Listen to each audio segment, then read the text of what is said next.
ಕ್ವಾರಿಯಲ್ಲಿ 7 ಕಾರ್ಮಿಕರ ದುರ್ಮರಣ. City Ravi, HDK ಸೇರಿ ಹಲವರಿಂದ ಸಂತಾಪ. ಸ್ಥಳದಲ್ಲಿ ಗಣಿ ಇಲಾಖೆ ಅಧಿಕಾರಿಗಳ ಮೊಕ್ಕಾಂ.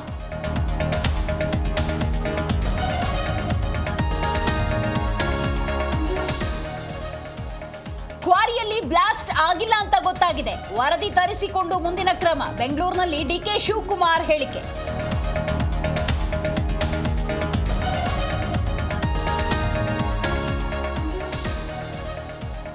ಪರಿಷತ್ ನೂತನ ಸದಸ್ಯರಿಂದ ಪ್ರಮಾಣ. ಡಿಕೆ ಹೆಸರಿನಲ್ಲಿ ವಿನಯ್, ಸಿದ್ದರಾಮಯ್ಯ ಹೆಸರಿನಲ್ಲಿ ಶಿವಣ್ಣ ಶಪಥ. ಸಂವಿಧಾನಕ್ಕೆ ಜೈ ಎಂದ ಮೋಹನ್.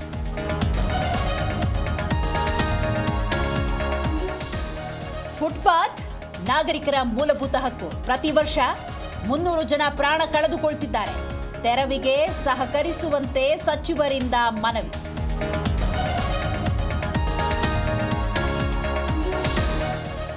ಬಿಡದಿ ವಿಚಾರದಲ್ಲಿ ಸರ್ಕಾರದಿಂದ ಸುಳ್ಳು. ಟೌನ್ಶಿಪ್ಗೆ ಭೂಮಿ ಕೊಡಲು ರೈತರ ವಿರೋಧ. ದಬ್ಬಾಳಿಕೆ ಬಿಡ್ಲಿ, ಸಿಎಂ ವಿರುದ್ಧ ವಿಜಯೇಂದ್ರ ಕಿಡಿ.